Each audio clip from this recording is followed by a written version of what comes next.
This is Lance, and I'm back with another video. So we have this 2015/16 Lexus IS250, and we're adding Apple CarPlay with the ZZ2 interface.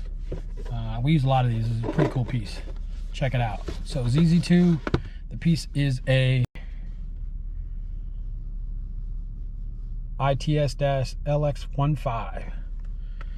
And so with this system, and Lexus in general, the way it works is it'll typically you want to pair up your phone to the factory Bluetooth, because this particular unit doesn't come with a microphone. So, and for the best results, they find that you tie your factory phone directly to the factory Bluetooth, then you take the phone and pair it up with the ZZ2 unit for the CarPlay. And the way it's going to work is it allows you to answer your phone from the actual car for the phone calls, and stream music for CarPlay, and gives you maps and all the CarPlay abilities, as well as your Siri.